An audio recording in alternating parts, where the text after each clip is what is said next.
This 1858 plantation portrait looked normal until experts found something macabre about the slave. Dr. Elena Martinez had restored hundreds of antebellum photographs, but few as pristine as this one. The daguerreotype arrived at the Charleston Museum's conservation lab in a velvet-lined case donated by the estate of the Whitmore family, whose ancestors had owned Riverside Plantation 30 miles north of the city. The image showed what appeared to be the ideal Southern family of 1858, Mr. and Mrs. Theodore Whitmore seated at the center, dressed in their finest clothes. 3 children, 2 boys and a girl, ages roughly 5 to 10, were arranged around their parents. Behind them, standing with perfect posture and impeccable attire, was a black man in formal butler's livery, his expression neutral and professional. Standard plantation family portrait, Elena's assistant, Marcus Webb, observed. We've cataloged dozens like it, the enslaved servant included to demonstrate the family's wealth and status. But something about the photograph unsettled Elena. She couldn't articulate it at first. Perhaps it was the man's eyes, which seemed to hold a tension that contradicted his composed stance. Or maybe it was the way the Whitmore children were positioned, as if carefully placed to frame something specific. She mounted the daguerreotype under the digital microscope, beginning the standard documentation process. The image quality was exceptional for its era, captured by one of Charleston's premier photographers. Every detail was sharp. The lace on Mrs. Whitmore's collar, the toy soldier in the youngest boy's hand, the polished buttons on the butler's coat. Elena adjusted the magnification, scanning methodically across the image. She documented the family's clothing, the furniture, the wall decorations visible in the background. Then she moved to the butler's figure, examining the craftsmanship of his uniform. That's when she saw it. At first, she thought it was a shadow, or perhaps damage to the daguerreotype plate, but as she increased magnification and adjusted the lighting angle, her breath caught. There, barely visible beneath the hem of the man's formal trousers, was a thin metal band around his ankle, and extending from that band, disappearing into the shadow near his foot, was a chain. Elena's hands trembled as she traced the chain's path. It led to a metal ring anchored into the wooden floorboards, positioned just behind the youngest Whitmore child's feet, deliberately obscured by the careful arrangement of the family. "Marcus," she said, her voice tight, "come look at this." Marcus stood frozen behind the microscope for a full minute before speaking. "That can't be what I think it is." "A chain," Elena confirmed, "anchored to the floor. He's literally chained in place during this family portrait." They spent the next 2 hours documenting every angle, every detail of the restraint. The chain was perhaps 6 feet long, giving the man enough mobility to stand behind the family, but not enough to move away. The ankle band appeared to be iron, with a simple lock mechanism. The floor ring was bolted directly into what looked like a reinforced section of floorboard. "This isn't normal," Marcus said, pulling up comparative images of other plantation portraits from their archive. "Even in the worst examples we have, and there are many terrible ones, enslaved people weren't usually physically restrained in formal photographs. It defeats the purpose of the image, which was to show orderly, civilized plantation life." Elena was already searching the museum's historical records for information about Riverside Plantation. The Whitmores were prominent. Theodore Whitmore served in the state legislature. The plantation was successful, known for rice cultivation. There's nothing in the basic historical records suggesting anything unusual. "Except this photograph," Marcus said quietly, zooming in on the man's face again. "Look at his expression. Really look at it." Elena did. At standard magnification, the butler appeared calm, almost serene.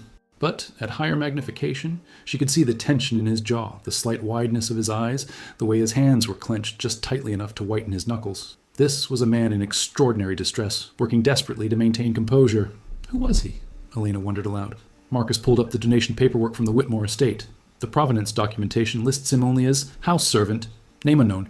But that's not unusual. Enslaved people were often not named in family records unless they were sold or mentioned in wills. "We need to find out who he was," Elena said, the urgency clear in her voice. "And why he was chained like this? This isn't just historical documentation anymore. This is evidence of something terrible." She photographed every detail of the image, then began composing an email to Dr. James Richardson, a historian at the College of Charleston who specialized in slavery and resistance in the antebellum South. If anyone could help them understand what they'd found, it was him. As she wrote, Elena kept returning to the butler's face on her screen. Behind the forced neutrality, behind the mask of servitude, she saw something else. Determination. This man had allowed himself to be photographed in chains, knowing the image would survive. Perhaps knowing that someday someone would notice. "He wanted us to see this," she said to Marcus. He couldn't speak, he couldn't fight, but he could stand there and be documented, chains and all, and trust that eventually someone would ask why. Dr. James Richardson arrived at the lab the next morning, his usual academic composure shaken after seeing the photographs Elena had sent. He stood before the projected image, studying every detail with the intensity of someone who had dedicated his life to understanding this period's horrors. "I've never seen anything like this," he said finally, "and I've studied thousands of plantation photographs. The deliberate concealment of the chain, the forced participation in a family portrait while physically restrained, this suggests something beyond the standard brutality of the institution. He pulled out his laptop, connecting it to the lab's main screen. I spent last night going through every reference I could find to Riverside Plantation. Theodore Whitmore inherited the property from his father in 1855. He expanded the rice operation significantly and was known for his business acumen. But there's something else. James pulled up a digitized newspaper article from the Charleston Mercury, dated November 1856. There was a brief mention here of an incident at Riverside involving a fugitive from the north who was recovered and secured on Whitmore's property. No names are given, and the article treats it as unremarkable. The Fugitive Slave Act of 1850 made such recoveries legal. Helena leaned forward. But what if he wasn't a fugitive slave? What if he was a free black man? Exactly my thought, James said. Kidnapping of free black people from northern states was disturbingly common in this period. They'd be drugged, abducted, and sold into slavery in the Deep South, where their freedom papers meant nothing and they had no way to prove their status. Marcus pulled up another window on the screen.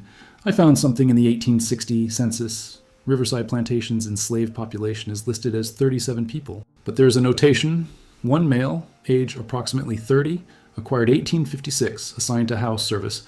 The year matches that newspaper article. House service is significant, James explained. Enslaved people who worked in the main house were usually born on the plantation or purchased locally because owners wanted servants they could somewhat trust around their families. Acquiring someone in 1856 and immediately putting them in the house in such close proximity to the Whitmore children is unusual. Unless he wasn't actually a threat, Elena said slowly. Unless they knew he couldn't escape because he was chained, James finished.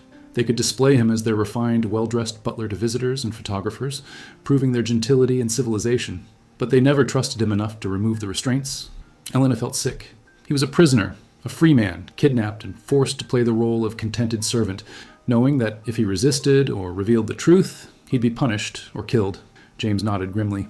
And the Whitmores were confident enough in their control to have him photographed with their children. Look at how the little girl's dress is positioned. It's covering most of the chain. This wasn't accidental composition. Everyone in that room knew he was chained, and they didn't care. We need to find out who he was, Elena said. His real name, where he came from, what happened to him after this photograph. I'll start with Northern newspaper archives, James offered. Missing persons reports, advertisements for information. If he was kidnapped from the north, his family might have tried to find him. As they planned their research strategy, Elena kept returning to the man's eyes in the photograph. She had a name for him now in her mind, though she didn't yet know his real one, the witness. He had stood there, chained and helpless, and let himself be documented. His testimony was silent, but it had survived 166 years. And now, finally, someone was listening. The search began in earnest. James Richardson focused on northern newspapers from 1855-1856, looking for missing persons reports. Helena and Marcus worked through South Carolina archives, searching for any record that might name the man in the photograph. 3 weeks into the investigation, James found the first breakthrough. In the New York Tribune, dated August 12, 1856, he discovered a small advertisement, $500 reward. Missing since July 24th, Mr. Isaiah Carter, age 28, a free man of color, employed as a clerk at Morrison & Sons Shipping Company, last seen near the docks at South Street. Mr. Carter is literate, well-spoken, and was carrying his freedom papers at time of disappearance. Any information to be reported to Samuel Morrison, 47 Pearl Street, New York City. James immediately searched for more references to Isaiah Carter. He found 2 more advertisements over the following months, each increasingly desperate, the reward climbing to $1,000.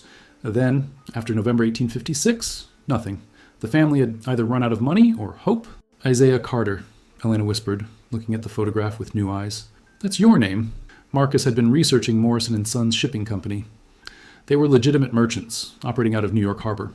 Samuel Morrison was known as a fair employer who hired free black workers at a time when most wouldn't. Isaiah worked as a shipping clerk. He would have been educated, literate, probably from a family of some means. Which made him a perfect target for kidnappers, James added. Well-dressed, educated black men traveling near docks were particularly vulnerable. Criminals would drug them, forge documents, claiming they were escaped slaves, and transport them south to be sold. The victims had no recourse. Southern courts wouldn't accept their testimony over forged papers. Helena felt rage building in her chest. So Isaiah was kidnapped in New York, brought to Charleston, and sold to Theodore Whitmore? That's the pattern, James confirmed. And Whitmore would have known immediately that Isaiah wasn't like other enslaved people on his plantation. An educated northern freeman would have been dangerous. He could read, write, potentially communicate with the outside world. Hence the chain. Marcus had been examining shipping records from the Charleston harbor in summer 1856. There were several known slave traders operating between New York and Charleston during this period. Most were operating technically legally under the Fugitive Slave Act, claiming they were returning escaped slaves. But everyone knew it was often outright kidnapping. "Can we find Isaiah's family?" Elena asked. "The Morrisons in New York. Are there any descendants?" James was already searching genealogical databases. Samuel Morrison had 3 children. His line continues through his daughter, Martha, who married a physician named Robert Hayes. I can trace the family forward, but it'll take time. As they worked, Elena kept returning to the photograph, looking at the Whitmore children positioned so carefully around Isaiah's chains. They had been complicit, even as small children, in this horror. The entire portrait was a lie, a performance of genteel Southern life built on top of kidnapping, imprisonment, and systematic dehumanization. "There has to be more documentation," she said. "If Isaiah was literate, he might have tried to write letters, leave messages, and if Whitmore was paranoid enough to keep him chained, he was paranoid enough to keep records." "The Whitmore family papers," Marcus said suddenly. The estate donation included more than just the photograph. There are boxes of documents in the museum's archives, correspondence, ledgers, household records. We've never fully cataloged them. Elena stood. "Let's start looking." The Whitmore family papers filled 12 archive boxes, most unopened since their donation in 1982. Elena, Marcus, and James began the painstaking work of examining each document, looking for any mention of Isaiah or the circumstances surrounding the 1858 photograph. For 2 days, they found only mundane plantation records, cotton prices, supply orders, correspondence about social events. Then, in Box 7, Elena discovered a leather portfolio containing Theodore Whitmore's personal correspondence from 1856-1860. The letters were revealing in their casual cruelty. Whitmore wrote frequently to other plantation owners discussing business and politics. In a letter dated September 1856, Elena found the first reference. "I have recently acquired a house servant of unusual refinement, though his disposition remains troublesome. He claims absurdly to be a free man from the North and demands to see magistrates, though of course I indulge no such nonsense. I find that physical restraint, applied with discretion, maintains order while preserving the appearance of civility when visitors call. My wife finds him useful despite his circumstances, as he has some education and can serve at table without embarrassment." Elena's hands shook with anger as she read the clinical description of Isaiah's imprisonment. Whitmore wrote about him as if discussing the training of a horse. But Marcus had found something else, a small leather journal tucked into the bottom of the same box. It was not Theodore Whitmore's handwriting. The script was different, more careful, marked with occasional inconsistencies, suggesting it had been written in secret, perhaps by candlelight or in stolen moments. "This is Isaiah's," Marcus breathed. "It has to be." The journal was sparse, maybe 30 pages total, with entries scattered across 2 years. The first, dated October 1856, read, "I am Isaiah Carter, free man of New York, son of David and Ruth Carter, clerk to Mr. Samuel Morrison. I was taken from the docks on July 24th, 1856, by men who drugged my drink and transported me in chains to this place. I have tried to send word north, but every letter I attempt is discovered. I am kept in the house, chained at night, and when guests visit, forced to serve the family as if I belonged to them. I write this in the hope that it will someday reach those who knew me. I am not a slave. I am Isaiah Carter, and I was free." The room fell silent. Elena carefully turned pages, finding more entries. Isaiah documented his captivity with precision. The layout of Riverside Plantation, the names of other enslaved people who showed him kindness, the visitors who came and went without noticing his chains. Then, dated April 1858, a longer entry. "Today, the photographer came from Charleston. Whitmore insisted I stand with the family for a portrait, dressed in the butler's livery he forces me to wear. I'm to smile, to appear content, while chained to the floor like an animal. But I have made a decision. I will stand there. I will let them capture this image, and I will not hide the chains. Let the truth be recorded, even if no one sees it now. Someday, someone must. The children are positioned to obscure the restraints, but the photographer may not notice, and in any case, Whitmore trusts that no one will ever look closely enough to see what he has done. Perhaps he is wrong. Perhaps this image will outlive his lies." Elena looked up at the projected photograph, tears streaming down her face. Isaiah had known. He had deliberately allowed himself to be photographed in chains, betting everything on the possibility that someday someone would zoom in and see the truth. "He was so brave," she whispered. James was already photographing each page of the journal. "This is extraordinary historical evidence, but we need to find out what happened to him after 1858. The journal entries stop in June of that year. And we need to contact his descendants," Elena added. If the Morrison line continued, Isaiah's family deserves to know what happened to him. As they carefully documented the journal, Elena felt the weight of responsibility. Isaiah had trusted the future to reveal his story. After 166 years of silence, that future had finally arrived. The final entries in Isaiah's journal were dated June 1858, just 2 months after the photograph was taken. The handwriting was increasingly erratic, suggesting these pages were written in desperation.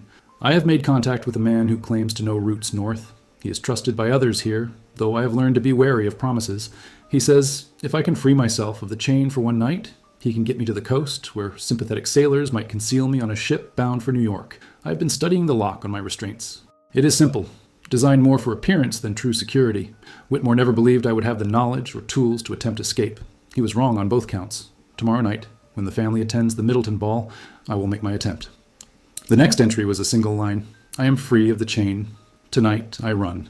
And then nothing. The rest of the journal's pages were blank. He escaped, Marcus said, hope rising in his voice. Or at least he attempted to. James was already searching other archives. If he was caught, there would be records. Runaway advertisements, legal proceedings. The Whitmores would have made a public example of him. But they found no such records. No advertisements for a captured fugitive matching Isaiah's description. No court documents about theft or escape from Riverside Plantation in June 1858. It was as if Isaiah had simply vanished. Which might mean he succeeded, Elena said cautiously. If he made it to a ship going north, Whitmore might have kept quiet about the escape, rather than admit he'd lost a valuable servant, and reveal that the servant had been an illegally kidnapped free man. James pulled up passenger manifests from Charleston Harbor, June through August 1858. There were dozens of ships departing for northern ports, most with passenger lists that included only paying customers, not stowaways or crew. But one manifest from a merchant vessel called the Liberty Bell showed an unusual notation for a July departure.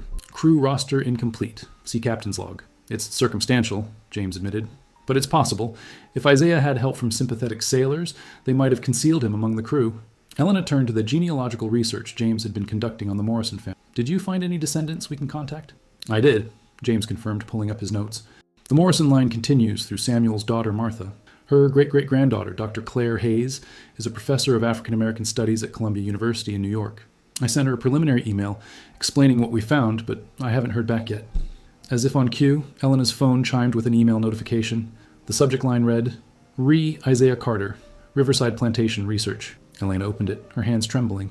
Dr. Martinez, I received Dr.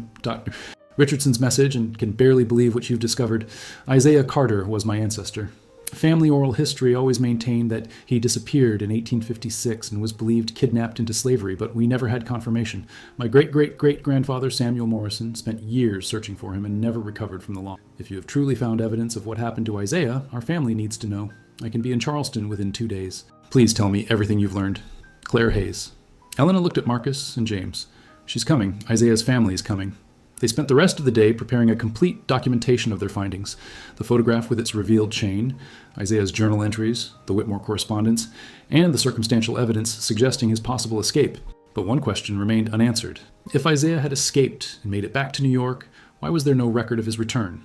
No newspaper accounts of his miraculous recovery, no legal action against his kidnappers, no reunion with the Morrison family who had searched so desperately for him? Maybe he did make it back, Elena suggested quietly. But trauma like that, being kidnapped, enslaved, chained for 2 years, maybe he couldn't return to his old life. Maybe he had to become someone else. Or maybe, James said gently, he didn't make it back at all. Maybe he died trying. They wouldn't know for certain until Dr. Hayes arrived with whatever family records and oral histories she possessed. But for now, they had given Isaiah something he'd been denied for 166 years, a voice. His testimony, recorded in secret and photographed in chains, was finally being heard. And the truth he'd risked everything to preserve was no longer hidden. Dr. Claire Hayes arrived in Charleston on a humid Thursday morning, carrying a worn leather satchel that had belonged to Samuel Morrison. Elena, Marcus, and James met her in the museum's conference room, the photograph of Isaiah projected on the wall beside his journal entries. Claire stood motionless before the image, tears streaming down her face. That's him, she whispered. We have one other photograph, a daguerreotype taken in 1854 before he disappeared. He was 26 then. This one, she gestured to the 1858 image, he would have been 28. The same age as in the family stories. She opened Samuel Morrison's satchel, carefully removing several documents. My family never stopped looking for him. Samuel spent his entire fortune hiring investigators, placing advertisements, even traveling south himself despite the danger. He never found Isaiah, but he never stopped believing he was alive. Among the documents was a worn newspaper clipping, a reward advertisement from 1857, offering $2,000, an enormous sum, for information leading to Isaiah's recovery. Another was a letter from a northern abolitionist network, confirming they'd heard rumors of educated free black men being held on South Carolina plantations, but warning Samuel that attempting a rescue would be suicidal. There's something else, Claire said, pulling out a small leather-bound book. This is Samuel's personal diary from 1858 to 1859. Most of it is heartbreaking. His grief over losing Isaiah, his guilt at not being able to save him. But there's an entry from September 1858 that my family never understood. She opened to a marked page and read, "Today, a sailor from the Liberty Bell brought me a message, unsigned and written in what appeared to be code. It contained only 4 words. The witness is free." I do not know if this refers to Isaiah or if it is cruel hoax, but I choose to believe he has escaped and cannot reveal himself for safety's sake. I pray he is alive. I pray he knows we never stopped searching. The room fell silent. Elena pulled up her research on the Liberty Bell, the same ship they'd identified as possibly carrying Isaiah north. "The timing matches," James said quietly. "Isaiah's journal says he attempted escape in June 1858. If he made it onto the Liberty Bell and reached New York by late summer, he might have sent word to Samuel without revealing his location." "But why not come home?" Claire asked, her voice breaking. "Why not return to his family?" Marcus spoke gently. "Because he couldn't prove his kidnapping. His kidnappers had forged documents claiming he was an escaped slave. If he returned to New York openly, he'd risk being captured again under the Fugitive Slave Act. Even free black people in the North weren't safe. The law allowed slave catchers to operate anywhere, and courts routinely accepted forged documents over personal testimony. So he would have had to disappear," Elena said. "Take a new name, move somewhere his kidnappers wouldn't find him, live in hiding even though he'd escaped." Claire wiped her eyes. "Do we know if he survived? If he lived long enough to see emancipation?" James had been searching genealogical records throughout the conversation. "That's the difficult part. If Isaiah took a new identity, we may never be able to trace him definitively, but..." He paused, pulling up a document on screen. "There's an interesting census record from Rochester, New York in 1870. A man named Isaac Charles, age approximately 42, occupation teacher, birthplace listed as unknown. He's living alone, no family listed." "Isaac Charles," Claire repeated. "Isaiah Carter. The initials are the same. It's circumstantial," James cautioned. "But Rochester was a center of abolitionist activity. Frederick Douglass published his newspaper there. It would have been a safe place for someone like Isaiah to start over." Elena pulled up more records. "Isaac Charles appears in Rochester city directories from 1870 through 1889. He taught at a school for black children. Never married, no children listed. He died in March 1890, age approximately 62. He's buried in Mount Hope Cemetery under the name Isaac Charles, with no family markers." "But if it was Isaiah," Claire said slowly, "he lived. He escaped. He survived the war. He saw emancipation. He taught children. He built a new life. And he left us this," Elena said, gesturing to the photograph. "He knew that someday someone would look closely enough to see the truth. He documented his captivity, his kidnapping, the lie that was this perfect plantation portrait. Even if he couldn't come home, he made sure the truth would outlive his captors." Claire approached the screen, placing her hand on the image of Isaiah's face. "Thank you," she whispered. "Thank you for not giving up. Thank you for leaving us this." With Claire's support and the Hayes family's authorization, Elena and her team moved forward with a comprehensive forensic analysis of the photograph and its historical context. The discovery had attracted national attention, and the museum wanted definitive evidence before making public claims about Isaiah's identity and fate. Dr. Patricia Owens, a forensic document examiner from the FBI's Art Crime Unit, arrived to authenticate Isaiah's journal and compare handwriting samples. She spent 3 days analyzing the journal entries, comparing them with a single confirmed sample of Isaiah Carter's handwriting that Claire had brought from her family archives, a letter Isaiah had written to Samuel Morrison in 1855. "The handwriting is consistent," Dr. Owens confirmed. "Accounting for the stress of writing in secret and the degradation of the journal paper, I can say with high confidence that the same person who wrote this 1855 letter also wrote the journal entries. There are distinctive characteristics in the letter formation, particularly in the capitals and the way certain letter combinations are connected." Next came the photograph itself. Elena worked with imaging specialists to create detailed 3D models of the chain and floor anchor, comparing them with known restraint devices used in the antebellum South. The chain was consistent with those manufactured in Charleston foundries in the 1850s, but the installation into the floor showed something unusual. "This wasn't standard," the architectural historian they'd consulted explained. "Most restraints for enslaved people were designed to be temporary or easily movable, chains attached to posts or leg irons that could be locked and unlocked. This floor anchor is permanent, reinforced with metal plates beneath the floorboards. Someone spent considerable time and money installing this specifically for long-term use in this room." Marcus had been researching the photographer who had taken the Whitmore family portrait. His name was Jonathan Webb, no relation, and he was one of Charleston's premier daguerreotypists. "I found his business ledger at the Historical Society. The entry for the Whitmore portrait is unusual." He displayed the ledger page on screen. Dated April 16th, 1858, it recorded payment received from Theodore Whitmore for a family portrait. But there was a notation in the margin. "Special arrangement, subject positioning per client specification, reduced lighting on floor level as requested." "He knew," Elena said. "The photographer knew Isaiah was chained, and Whitmore paid him to compose the shot to hide it. Which makes this photograph not just evidence of Isaiah's captivity," James added, "but evidence of conspiracy." Everyone involved knew they were documenting a crime and deliberately concealing it. Claire had been quiet during the technical presentations, but now she spoke. What about the Whitmore family, the descendants who donated these materials? Do they know what their ancestors did? Elena had been dreading this question. I've tried to contact them. The estate was settled by a distant cousin, a man named David Whitmore who lives in Atlanta. He's been unresponsive. In fact, David Whitmore's lawyer had sent a letter threatening legal action if the museum defamed the Whitmore family name. The letter claimed that any allegations about Theodore Whitmore were unproven and potentially libelous. They don't want the truth told, Marcus said bluntly. But we have the evidence, Claire countered. The photograph, the journal, the correspondence, they can't deny what's documented. And James pulled up one more document, something he'd discovered just that morning in the South Carolina State Archives. There's more. I found Theodore Whitmore's will, probated in 1862 after he died of pneumonia. Among his possessions listed for estate sale was one male servant, age approximately 32, house-trained, departed without permission, June 1858, value $1,500 uncollected. He never admitted Isaiah escaped, Elena said. He listed him as property even 4 years after he'd fled. And he put a price on him, $500, which is roughly equivalent to $45,000 today. That's kidnapping, false imprisonment, and human trafficking, Claire said, her voice hard. Even by the standards of the time, what they did to Isaiah was criminal. The Fugitive Slave Act didn't legalize kidnapping free people. No, James agreed, but it made it almost impossible to prosecute. The burden of proof was on the accused to prove their freedom, and Southern courts wouldn't accept testimony from black witnesses against white accusers. But we're not in a Southern court in 1858 anymore, Claire said. We're in 2024, and we have evidence. My family deserves recognition of what happened to Isaiah. The world deserves to know the truth behind this perfect portrait. Elena nodded. Then let's tell it. The Charleston Museum held a press conference on a sweltering August morning, exactly 166 years after the photograph was taken. Media outlets from across the country filled the auditorium, drawn by the story that had been carefully leaked over the previous week. A shocking discovery hidden in an antebellum photograph. Elena stood at the podium, the 1858 daguerreotype projected on a massive screen behind her. At standard view, it appeared to be what everyone expected. A wealthy white family with their black servant, the quintessential image of plantation life. This photograph was donated to our museum in 1982 as part of the Whitmore family papers, Elena began.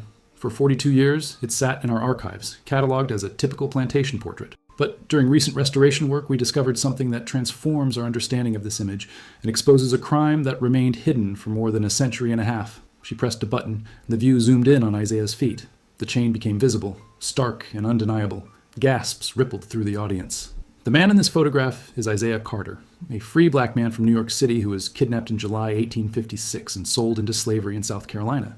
This photograph shows him chained to the floor while being forced to pose as the Whitmore family's contented butler. He was not enslaved by law, he was held prisoner, victim of a kidnapping conspiracy that robbed him of his freedom, his family, and nearly his life. Claire Hayes stood and joined Elena at the podium. I am Isaiah Carter's descendant, she said, her voice clear and strong. My family searched for him for years after his disappearance.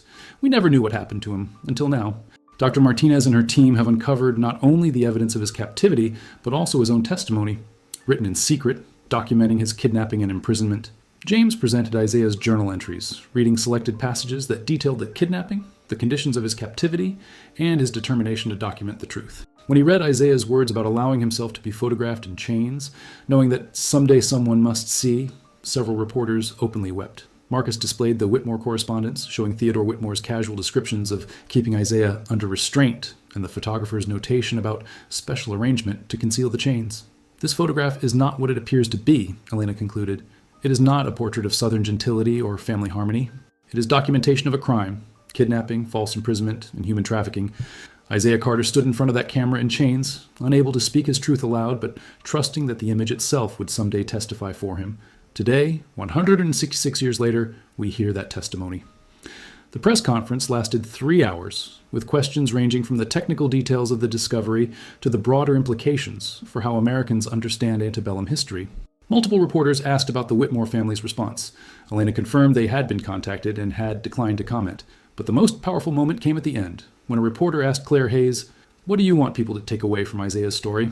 Claire looked up at the projected image of her ancestor, still standing in forced servitude behind the people who had stolen his freedom. "I want people to understand that photographs lie," she said. "This image was constructed to show a lie, to make slavery look orderly and acceptable, to make captivity look like contentment. But Isaiah made sure the truth was there too, hidden in plain sight, waiting for someone to look closely enough. He's telling us that we have to look deeper." question the stories we've been told, and recognize that beneath the surface of acceptable history, there were crimes that demand acknowledgement. She paused, tears in her eyes.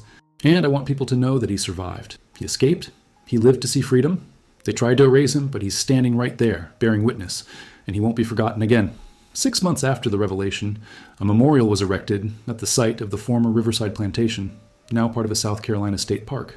The memorial consisted of a granite marker engraved with Isaiah's story, accompanied by a reproduction of the photograph, full-size, with the chains clearly visible. Elena stood with Claire and nearly 50 members of the Hayes family who had traveled from across the country for the dedication. The crowd included historians, civil rights activists, descendants of other enslaved people, and journalists documenting the event. Dr. James Richardson delivered the dedication speech standing before the memorial as autumn leaves drifted down from surrounding oak trees. Isaiah Carter was born free in approximately 1830. He was educated, employed, a member of his community in New York City. In July 1856, he was kidnapped and robbed of everything: his freedom, his identity, his future. But he was not robbed of his courage, his intelligence, or his determination to ensure that the truth would survive. He gestured to the photograph. For 2 years, Isaiah lived in captivity, chained in a house where children played around his feet, where visitors dined without noticing or caring that the man serving them was a prisoner. He could have despaired. He could have given up. But instead, he documented his experience in secret, and he allowed himself to be photographed, chains and all, trusting that someday someone would see. Claire stepped forward to unveil the second part of the memorial, a bronze sculpture of a broken chain, the severed links lying on a pedestal engraved with the words Isaiah had written in his journal. "I am not a slave. I am Isaiah Carter, and I was free." "We believe he escaped in June 1858, Claire told the assembled crowd. "We believe he made his way back north, took a new name for his safety, and lived to see the end of slavery. We believe he taught children in Rochester, New York, and died a free man in 1890. We can't prove it absolutely. His need for safety meant leaving few records, but we choose to believe he survived because he was a survivor, because he refused to let them break him." Here, Elena unveiled the final element, a digital kiosk where visitors could access the full archive of documents, including high-resolution images of the photograph that allowed them to zoom in and see the chains themselves, Isaiah's journal entries and oral histories from his descendants. "This memorial exists because Isaiah trusted the future," Elena said. "He trusted that photographs tell truth as well as lies, if you know how to look. He trusted that someone, someday, would zoom in and see what he had survived. Today, we honor that trust by refusing to look away." The ceremony concluded with a moment of silence, followed by a reading of the names of other free black people known to have been kidnapped into slavery during the antebellum period, a list that took nearly 30 minutes to complete, and which historians acknowledged was certainly incomplete. As the crowd dispersed, Claire stood alone before the memorial, looking at Isaiah's face in the photograph. Elena approached quietly, not wanting to intrude. "Thank you," Claire said without turning. "Not just for finding him, but for seeing him, for recognizing that the chains meant something, that his expression meant something, for caring enough to look closely." "He made sure we would see," Elena replied. "Everything he did, the journal, allowing himself to be photographed, the message he sent to Samuel Morrison, it was all testimony. He turned himself into evidence because he knew the truth matters." Claire finally turned, wiping her eyes. "Do you think he knew? When he stood there in 1858, letting them photograph him in chains, do you think he knew that we would find him, that his story would be told?" Elena looked up at the image, at Isaiah's careful, controlled expression that barely masked his determination. "I think he had to believe it, because belief in the future, in justice, in truth, that was his resistance. They could chain his body, but they couldn't chain his testimony. And now, 166 years later, we're finally listening." As Elena walked back to her car, she looked back one more time at the memorial. The photograph that had seemed so ordinary, so typical, had become a testament to courage, survival, and the power of bearing witness. Isaiah Carter had stood in that portrait, chained and helpless, forced to participate in a lie, but he had also stood there as an act of resistance, documenting a truth that his captors never imagined would survive. The perfect portrait was a fraud, but the man in chains was real, and his story would never be hidden again.